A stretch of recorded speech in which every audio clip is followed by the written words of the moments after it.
Hello po mga kababayan, si Dante Maravillas, Bicolano vlogger, broadcast journalist from Albay. O may sagot na mga kababayan doon sa tanong ni Ping Lacson kay Marcoleta, bakit niya masyado kang protective sa mga diskayas? Parang nag-aabogado mga kababayan sa mga diskaya. Itong si Marcoleta o ngayon, ito yung paliwanag. Ito na yung sagot mga kababayan sa tanong ni Ping Lacson. Sino niya yan, Mr. Maravillas, na babaeng kasama ni Marcoleta? Parang kamukha ng nanay ni Sara. Kamukha nga po. Yung asawa ni Rodante Marcoleta, Mrs. Marcoleta linked to insurance firms that back diskayas. Sabi po sa report ng Bilyonaryo News. Kaya naman pala. O diba, mga kababayan, personal na kilala at may business relationship sa kumpanya na pag-ari ng mag-asawang diskaya. So maintindihan natin bakit masyadong protective. Ito yung sagot. Binulgar ng Bilyonaryo News. You see, nothing concealed which shall not be revealed or hidden which shall not be made known. Sigurado may nagtip sa Bilyonaryo News. Ito anya yung rason niyan kung bakit masyadong protective si Rodante Marcoleta at gustong ipasok sa Witness Protection Program. Yung mag-asawang diskaya na kung titingnan mo mga kababayan, hindi man siya yung least guilty among those being accused sa flood control scandal. Billion po yung nakorner. At yung mga projects, kung hindi substandard, guni-guni. O diba? Ito yung report ng Impact Leadership. Pero mula ito sa Bilyonaryo News. Ito yung report ng Bilyonaryo News. Sabi dito, nabisto ang koneksyon ng asawa ni Senador Rodante Marcoleta sa insurance company ng mag-asawang Curly at Sara Diskaya. Ang naturang insurance agency ay kabilang pa sa top 10 insurance company sa bansa. Matindi. Talagang multi-billionaire na itong si Diskaya. Top 10 insurance company sa buong bansa. Yung kanyang stronghold. Yan Director pala po yung asawa ni Rodante. Yan the wife of Senate Deputy Minority Leader Rodante Marcoleta holds directorships in insurance companies that provided bonds to contractors owned by Curly and Sara Diskaya. Diba? Malinaw na malinaw kung bakit masyadong bias yan, bias protective sa mga diskaya at nag-aaktong abogado. Abogado siya, pero dapat hindi man siya po mag-aktong abogado kasi senador siya. Di man siya dapat mag-aktong abogado sa isang iniimbestiga. O diba? May interest pala, mga kababayan. The couple at the center of the multi-billion flood control scandal. The ties have raised conflict of interest concerns in the ongoing Senate probe. Ito po mga kababayan na mga Duterte senators, dapat hindi ito kasama sa Blue Ribbon Committee or dapat sila mag-inhibit. Ang mga dapat na mag-inhibit po sa Blue Ribbon Committee, itong si Rodante Marcoleta, si Jinggoy Estrada, kasi sabit yung kanyang pangalan, si Joel Villanueva, si Mark Villar, dapat hindi sila dyan, kung may delikadesa man lang. At saka si dating Senate President, Chis Escudero. Lahat na may sabit. Kaya lang sabi po, sa latest na na revelasyon ni Ping Lacson, almost lahat, siguro mga 2-3 lang sa mga senador ng 19th Congress, sabit po sa issue ng insertions. Kaya pwedeng i-post na lang natin ng abolisyon ng Senado. Kasi almost lahat sabit sa insertions. Sabi ni Ping Lacson kahapon. Ganun katindi. Yan 19 Congress Senators inserted 100 billion in 2025 sabi ni Ping Lacson. Almost all the senators of 19 Congress inserted at least 100 billion worth of items in the 2025 budget. Sa Senate pa lang, sabi ni Ping, at least 100 billion. Nagulat nga ako sa individual insertions ito. Naka-FLR ngayon. Pagkalaki-laki, never pa ako nakakita kasi noong araw di pa declared ang constitutional ang PDAF, nandun lang sa hundreds of millions. Ngayon, nakita ko ang total na kabuuan at least 100 billion. Sa budget deliberation, pwede ko tanungin ito, bakit pinayagan ito? Ang pagbusisi, lalo na sa plenary, gusto kong malaman ilan sa siningit na insertions ang na-release at paano na-implement. You see, mga kababayan, hindi pa kasama noon sa 19th Congress si Lacson kasi di ba tumakbo siya sa pagka-presidente, natalo. Kaya nag-comeback siya ngayon, 2025 election. So, balikan natin si Marcoleta. Kung bakit mga kababayan, masyadong sabi nga sa amin dito, kiditon. Ano ba yun sa Tagalog, yung kiditon? Yung behavior po ni Marcoleta, yung pagiging protective niya masyado, nanalata ni Ping Lacson. Kiditon. So, conflict of interest, mga kababayan, in relation sa investigasyon ng Senado. So according to a bilyonaryo report kahapon, corporate records show Edna M. Marcoleta serves as an independent director and chair of the audit committee at the Stronghold Insurance Corporation Incorporated, one of the country's largest non-life insurers. A notarized acknowledgement from 2022 indicates that Sara Diskaya, through Alpha and Omega contractor, transacted with Stronghold for a bond obligation. Itong asawa ni Marcoleta, mga kababayan, na si Edna, is also listed as a non-executive director of Milestone Guarantee and Assurance in 2023. Milestone issued a 19.29 million pesos bond for Elite General Contractor, another Diskaya-owned firm, tied to a 192.9 million pesos road dike project in Naujan, Oriental Mindoro. Senate investigators later flagged the project as non-existent. Guni-guni. So pwede siya, mga kababayan, na maakusa, it could be perceived, na kasabwat. Di ba? Kliyente. May koneksyon sa mga Diskaya. Direktor. Nakita na ninyo? So, sabi nga natin, nalaman ito ng Billionaire News. Kasi siguradong may nag-leak, may nag-message, baka empleyado ng insurance company. Yung asawa niya ni Marcoleta, direktor ng Stronghold at isa pang company, insurance company, na kliyente yung mga Diskaya. Yan niya ang rason kung bakit nagtataka si Ping Lacson, bakit masyadong protective sa mga Diskaya itong si Rodante Marcoleta. Ang paliwanag niya yan, yung koneksyon ng kanyang asawa.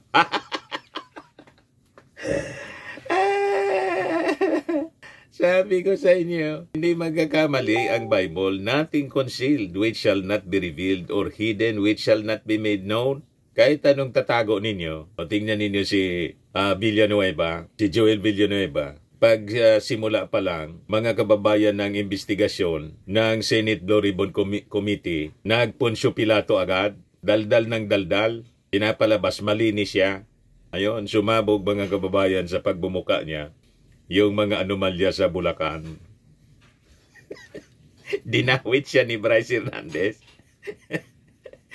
You see? So sabi dito sa balita, where is the almost 193 million peso fund? Senate President Pro Tempore Ping Lacson said during an August 20 hearing. We went to the exact location. Is it a ghost or an illusion?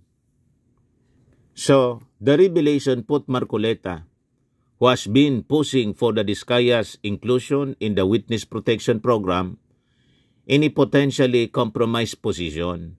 He previously chaired the Blue Ribbon Committee when the couple submitted affidavits implicating Department of Public Works and Highways officials and lawmakers in ghost flood projects before being replaced by Lacson. Kaya yung investigasyon po ng Senate Blue Ribbon Committee na pinamunuan dati ni Marcoleta. Malinaw po na drama.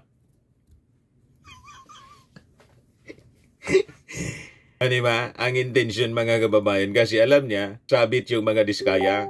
At yung mga diskaya may business relationship sa kanyang asawa. Director yung kanyang asawa sa isang insurance company, pag-ari mismo ng mga diskaya. Yon mga kababayan na malinaw dito sa kwento. In one hearing, Lacson asked Marcoleta, "Why are you so protective of the diskayas?" Marcoleta shot back, "I'm not protective." O ngayon, sa paglabas ng kwentong ito, confirmed. Kung bakit ka ganyan, umasta sa investigasyon ng Senado na masyadong halata. Halata masyado ang mga actions. The flood project in question was part of Oriental Mindoro 1st District Representative Arnan Panaligan's Aguila program, which Lacson criticized for failing to address flooding despite billions in funding. Panaligan has denied involvement, although a 2024 social media post showed him at a ribbon cutting for a Stronghold Insurance branch in Mindoro. The Diskaya's construction licenses have since been revoked, and the Anti-Money Laundering Council has frozen 427 bank accounts tied to their firms, which received about 180 billion in deposits from 2016 to 2025. The couple remain under witness protection while their bid to become state witnesses is being evaluated. So, naintindihan na natin, malinaw na sa ating pag-iisip kung bakit masyadong affected si Marcoleta. Kasi damay pala mga kababayan yung kanyang asawa sa mawawala na nga na buhay. Kasi direktor ng Stronghold Insurance na pag-ari ng pamilya Diskaya, ang asawa ni Marcoleta. At ang insurance company, ang kliyente, mga Diskaya man lang. Isa sa mga kliyente siyempre, mga Diskaya man lang. Kita ninyo mga kababayan, pinakyaw po, pati yung insurance pala pag-aari. Pagdating doon sa mga bidding po, yung siyam na mga companies ni Diskaya, sila man lang yung kasali. Pag natalo yung isang company, panalo yung isa pang company niya. Kasi siya man lang yung nagbibid. Kasabot yung mga opisyal ng DPWH. At siyempre, protektado ng mga politiko na kasama sa pagnanakaw ng pondo ng bayan, mga kababayan, tumatanggap na mga kickbacks. You see? Kaya sabi ng ating Pangulo, maya naman kayo. Ano ba? O ngayon, yung anak ni Marcoleta, dumipinsa agad. Yan o, nag-post mga kababayan 9 hours ago. Sabi sa post ni Paulo Henry Marcoleta, "Kayo ang bistado, Billionaire News Channel, bistadong ang bias nyo." My mother, Edna Marcoleta, is not a co-owner, not a regular inside director, but an independent director of Stronghold Insurance. Billionaire News Channel should know that an independent director is not an employee of the company, has no such material ties, no substantial shares, no hand in sales and marketing activities, no significant professional relationships with the company or its stakeholders. Tell that to the Marines. Orly Gutesa.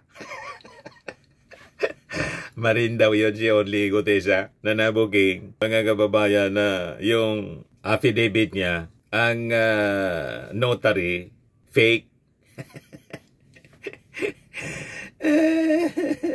Dapat na director siya, sabihin pang independent director, may business interest siya. Malinaw yon. Sabihin pa hindi siya mismo yung may-ari. May business interest siya doon as director. Sabihin pa na no substantial shares. Ang ibig sabihin nito na no substantial, may shares pa rin, pero hindi masyado malaki.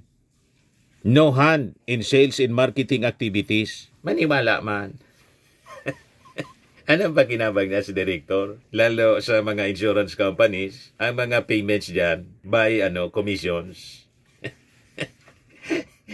Di ba? Huwag nang dumipensa kasi hindi ninyo makukumbinsi ang mga mamamayang Pilipino sa ganyang mga paliwanag, palusot. So sabi niya, so ano ang nabisto ninyo? That there is no direct connection between my mother and the transactions made by Stronghold in the companies of the Discayas. Baluktot naman ang istorya nyo.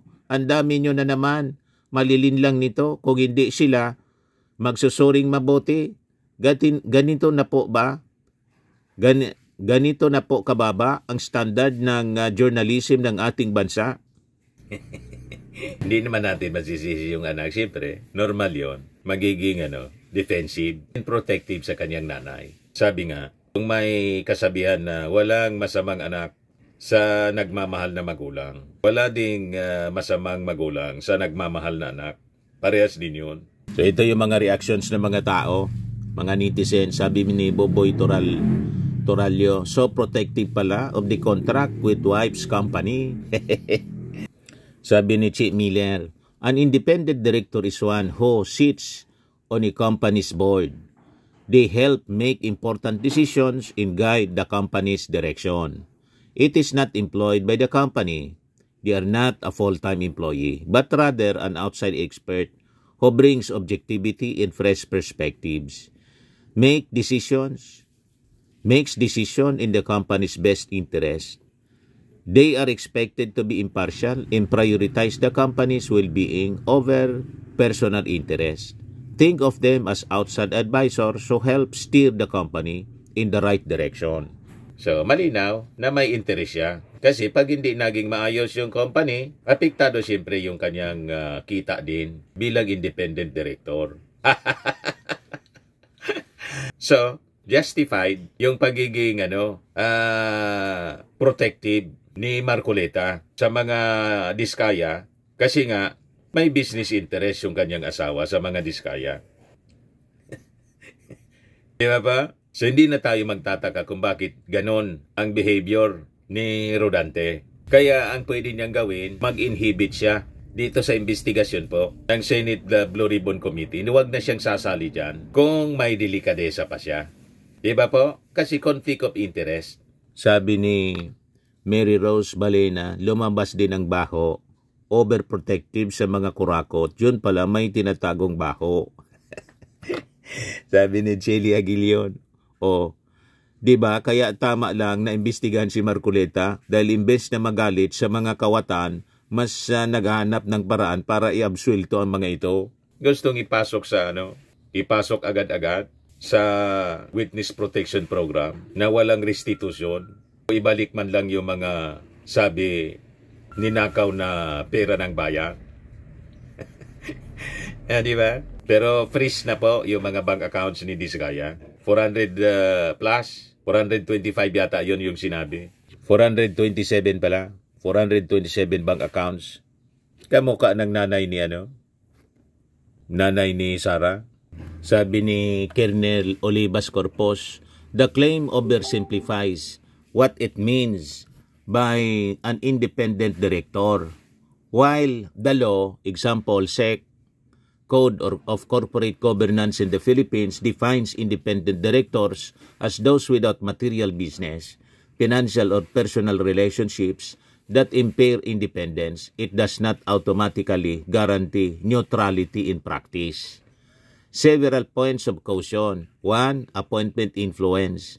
Independent directors are often nominated or endorsed by company insiders, even without direct financial ties. Loyalty or gratitude to those who appointed them can influence judgment. Natural.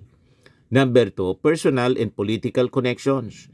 Independence is not just about financial relationships. Family ties, political affiliations, or social connections may create subtle conflicts of interest, especially if the director is related to a high-profile political or politicians like Senator Marcoleta. Pangatlo, practical reality versus theory. Regulatory definition serves as safeguards, but independence is sometimes more on paper than in reality. Correct. Many corporate scandals worldwide involve independent directors who fail to act independently despite formal compliance. In short, being labeled an independent director does not automatically mean free from bias or influence. Neutral judgment depends not only on legal definition but also on real-world integrity, independence of thought, and the absence of indirect pressures. Tama! You see, mga kababayan, sabi ni Toti Ocinco, the plot thickens the Marcoleta-Diskaya connection. Noel Boy Morales, kaya pala, sabi ni Ramir Santos, sabi ko na nga ba eh. Sabi ni Maricar Salcedo, so, here's the other end of Pog's list. Sabi ni Henry Mercado, Stronghold is also the car insurance of LTO. Sabi nitong hindi maintindihan yung pangalan, di siya qualified bilang independent director kasi may asawa siyang matagal na representative at ngayon naman ay senador. Conflict of interest pa din yan. Sabi ni Rizzy Ruiz, alam na, tahol pa, Marcoleta, tuta.